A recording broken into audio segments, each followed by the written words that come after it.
नमस्कार सर्वांना. सर्वप्रथम श्री स्वामी समर्थ. तुम्हा सर्वांच्या सर्व चांगल्या इच्छा पूर्ण होऊ अशी स्वामी चरणी प्रार्थना करते. तर घरात या 15 वस्तू ठेवल्याने घर बर्बाद होतं. तर अशा मी 15 वस्तू सांगणार आहेत तुम्हाला, ज्या ठेवल्याने तुमचं घर बर्बाद होणार आहे. तर त्या कुठल्या वस्तू आहेत, त्या कुठल्या गोष्टी आहेत, त्या मी तुम्हाला सांगणार आहे. तर त्या तुमच्या घरात असेल तर तुम्ही नक्की टाळा. त्या गोष्टी तुमच्या घरात होत असेल तर त्या पण तुम्ही नक्की टाळा. तर पहिली गोष्ट आहे देवी देवतांना वाहिलेलं फूल. या गोष्टीसह दुसऱ्या दिवशी प्लास्टिकच्या पिशवीत साठवून ठेवले जातात. हे निर्मालयात वेळीच घराबाहेर टाकले नाही तर घरात वास्तुदोष निर्माण झाल्याशिवाय राहत नाही.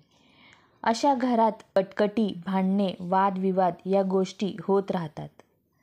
दुसरी गोष्ट म्हणजे तुम्ही पुस्तके ठेवण्यासाठी कप्प्याचे रॅक बनवलेले असेल आणि या रॅकला दरवाजा किंवा काचा बसवलेल्या नसतील तर या पुस्तकेतील ऊर्जा घरात पसरते आणि घरातला पैसा पाण्यासारखा वाया जातो.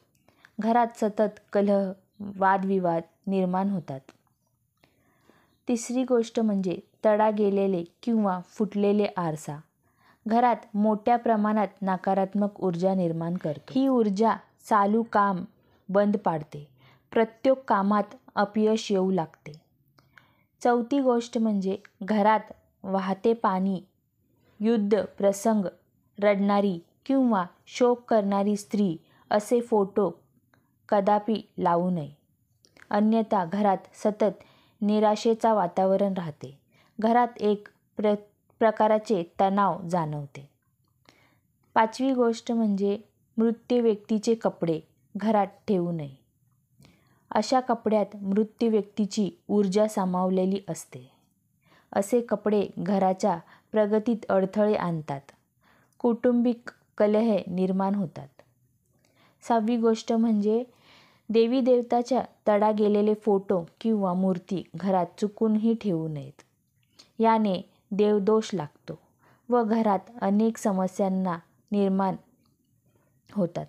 एकापेक्षा जास्त देवी देवतांचे मूर्ती ठेवणे सुद्धा टाळावे.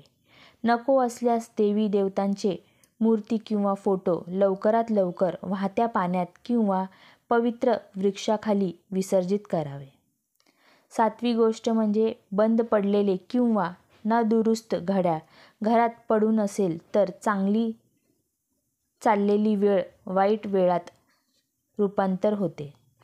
अशी घड्याळे ताबडतोब दुरुस्त करून घ्यावेत किंवा दुरुस्त करणे शक्य नसेल तर घराबाहेर टाकावे.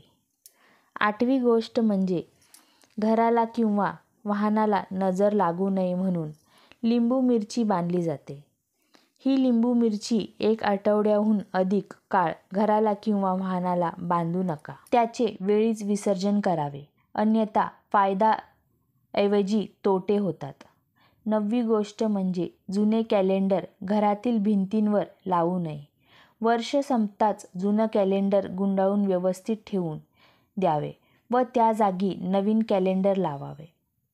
10वी गोष्ट म्हणजे भंगार साहित्य, जुने व वापरात नसलेले फर्निचर आणि इतर वस्तू वेळीच घराबाहेर काढले पाहिजे.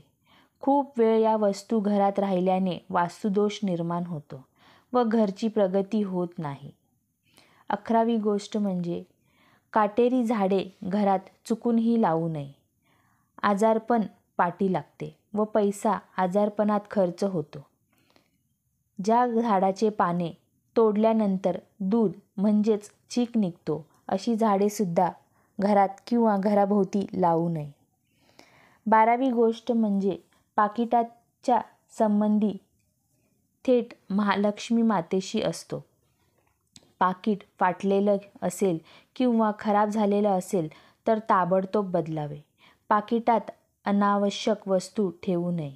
पाकिटात केवळ पैसे ठेवावे. 13वी गोष्ट म्हणजे घरात जाळे जळमट होऊ देऊ नये. अन्यथा चांगली वेळ वाईट वेळात बदलते. घराला वास्तुदोष लागतो. 14वी गोष्ट म्हणजे पैशाचे कपाट म्हणजेच तिजोरी देखील खराब झाली असेल तर तात्काळ बदलावी. तिजोरीत पैशाशेजारी इतर आवश्यक वस्तू ठेवू नये. 15वी गोष्ट म्हणजे घरामध्ये औषधे, कीटकनाशक वस्तू, फिनाईल, टॉयलेट क्लीनर या सर्व गोष्टी स्वयंपाकघरात न ठेवता त्याला वेगळी इतर जागा बनवावी. तर या गोष्टी तुमच्या घरात होत असतील तर आजच या गोष्टी सुधारवा आणि तुमचं घर बर्बाद होण्याआधी वाचवा. आणि व्हिडिओ थोडा पण आवडला असेल तर एक लाईक नक्की करा. तुमच्या आणि माझ्या श्री स्वामी समर्थ या चॅनलला नक्की सबस्क्राईब करा. श्री स्वामी समर्थ.